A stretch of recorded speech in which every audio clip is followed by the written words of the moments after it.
In 1274, a Mongol fleet of 900 ships carrying 40,000 warriors appeared off the coast of Japan. A samurai lord received the news while practicing calligraphy.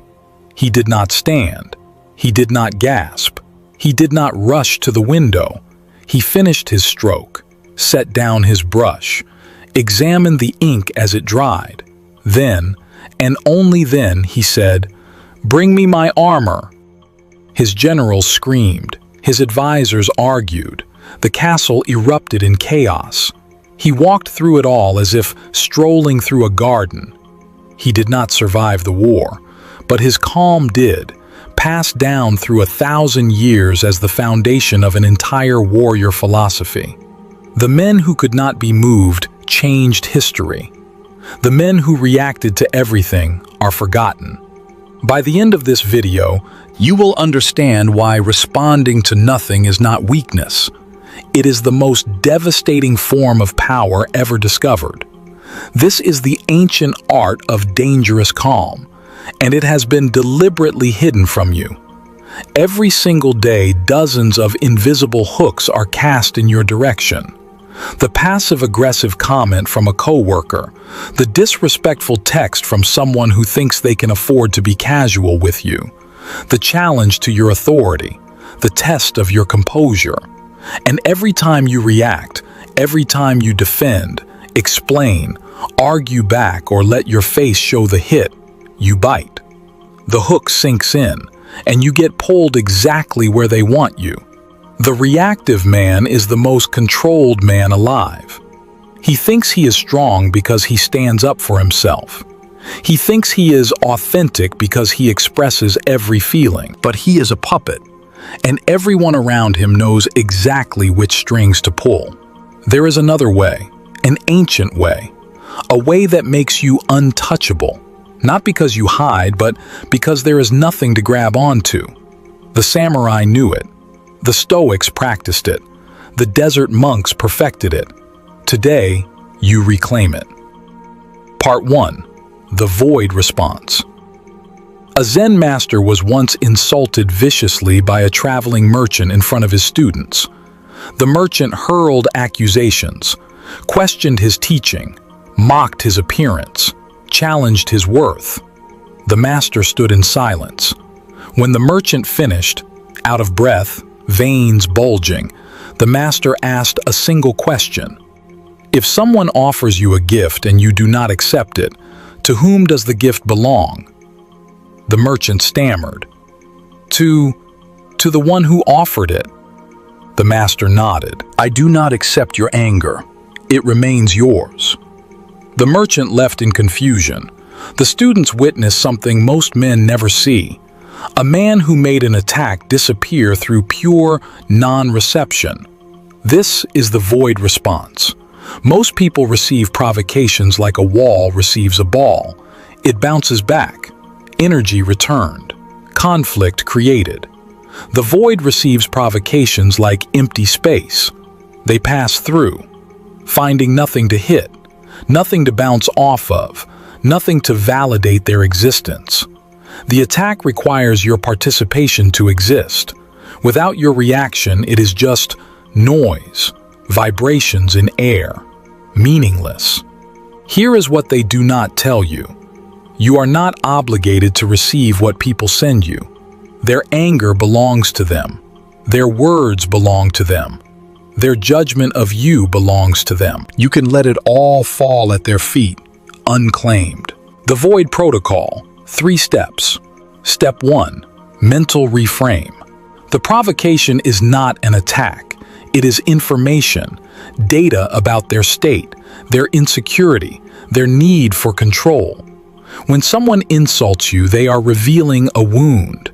Your job is not to tend it or to acquire one yourself. Step 2.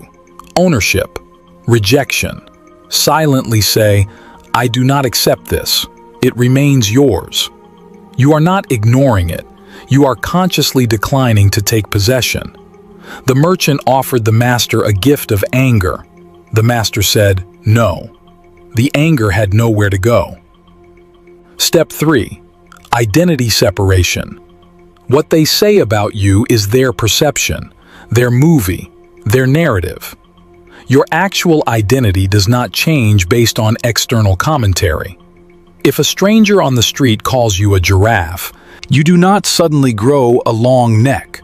Their words have the power you give them. Give them nothing. The void does not argue. The void does not defend. The void does not explain. The void simply is, and everything thrown at it passes through, harmlessly. Part 2. Why your calm is dangerous. There is a reason certain people become hostile when you stop reacting to them. Your calm is not neutral. To them, it feels like an attack. Here is why. The mirror effect. When you remain calm while someone attempts to provoke you, you become a mirror. Their aggression reflects back at them. They see themselves clearly, emotional, out of control, grasping, and they do not like what they see. Your stillness exposes their chaos. The control loss. The reactive man is predictable. Push this button, get anger. Push that button, get defensiveness. Push another, get validation seeking. He can be managed, directed, controlled. The calm man is unpredictable in the most terrifying way. You cannot force him to act. You cannot read what he is thinking. You do not know his next move. This uncertainty is destabilizing. People who cannot provoke you do not know where they stand with you, and that unknown space terrifies them. The 3 fears your calm triggers. Fear of the unknown. They cannot read you. Your silence is a blank canvas onto which they project their own anxiety. The void stares back and they see their own insecurity reflected. Fear of inadequacy. If their best provocations produce nothing, what does that say about their power? They need your reaction to confirm they matter. When you withhold it, they feel erased. Fear of misjudgment. They thought they knew you. They thought they understood your triggers, your boundaries, your breaking point. Your calm reveals they do not know you at all. And if they got you wrong, what else have they misjudged? This is why the ancient texts call it dangerous calm. Not because it threatens violence, but because it cannot be controlled. The man who responds to nothing has removed himself from the game everyone else is playing. He operates on a different board, by different rules, toward different ends, and that makes him the most dangerous man in any room. Not because of what he might do, but because of what you cannot make him do. Part 3. The ancient stillness practice. In a different monastery in the mountains of Japan, monks practice a brutal form of sitting meditation. If they move, even slightly, they are struck with a wooden stick, not as punishment, but as training. Close-up of monk's face, small bead of sweat forming, resisting urge to wipe it.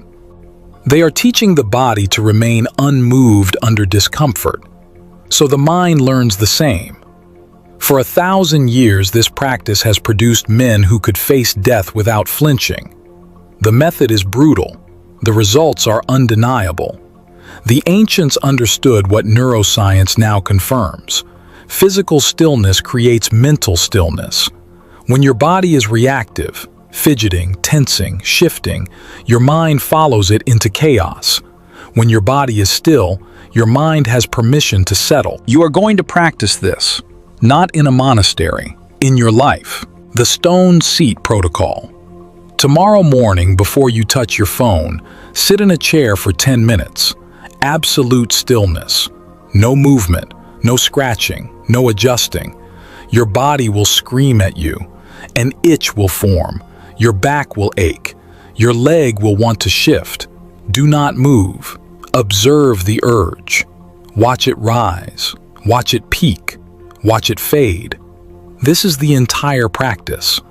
The discomfort is not the problem. Your compulsion to react to it is the problem. Every urge you do not act on makes you stronger.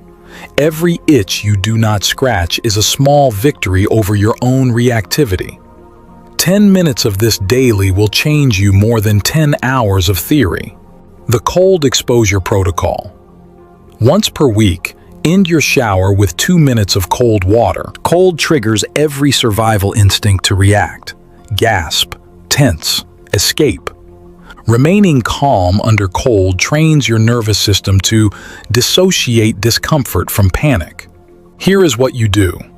Turn the water to cold. Do not gradually ease into it. Immediate. Breathe slowly, deeply, calmly. Do not tense. Do not curse. Do not rush. Make the cold irrelevant through non-response. Your body will adapt. But more importantly, your mind will learn. Discomfort is not emergency. This lesson transfers to everything. The difficult conversation, the public speaking moment, the conflict, the pressure. The man who can stand calmly under freezing water can stand calmly anywhere. The delayed response protocol. In every conversation today, every single one, pause for 3 full seconds before responding. Not to think of what to say, to practice the discipline of not immediately responding. This will feel awkward. That awkwardness is your training ground. The samurai did not rush. The Stoic did not blurt. The master did not react. Neither will you. 3 seconds. Every response. One day, you will hate it. Your conversation partners will notice. Good. You are breaking the pattern of immediate reaction. You are installing a gap, and in that gap, all power lives.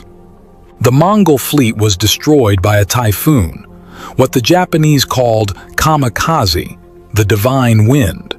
But the samurai lord did not know the storm was coming when he calmly called for his armor. His composure was not based on knowledge of rescue. It was based on something deeper. An understanding that his peace was not dependent on outcomes. He would face the invasion with the same stillness whether he lived or died. That stillness was his victory, regardless of what followed. The Mongols who survived the storm reported something strange. Not the fierceness of Japanese combat, not superior tactics. They reported the terrifying calm of men who seemed to have already accepted death. Men who could not be intimidated, because fear requires attachment to outcome, and they were attached to nothing. This is the quiet dominion. Sovereignty over the self so complete that external circumstances become secondary. You are not building skill, you are building a kingdom, the kingdom of your own mind. In this kingdom you are sovereign. Nothing enters without permission. Nothing disturbs without consent. The provocations will still come, the tests, the attacks, the challenges, but they will hit nothing, because you have become the void. Empty space cannot be cut, water cannot be struck, the void cannot be harmed, not because you are defended, but because there is nothing to defend. The attack requires a target. You have removed the target. Tomorrow morning, before the world makes its demands, 10 minutes, stone seat, absolute stillness. When the first provocation arrives, and it will, void response, non-reception, let it pass through. One unbothered moment is a practice session. 100 is a pattern. 1,000 is a transformation. The ancients left markers for those who would follow this path. The samurai, the Stoics, the monks. They walked it first. They survived what would have destroyed reactive men, not through superior strength, through superior stillness. You have the map now, the void response, the stillness practices, the quiet dominion. Respond to nothing. Not because the world is not worth responding to, but because your response is sacred, and the sacred should not be squandered on the trivial. Respond to nothing, not as withdrawal from life, but as ultimate engagement with it, on your terms, from your center, with your sovereignty intact. This is the ancient art, This is the dangerous calm. This is what you are becoming.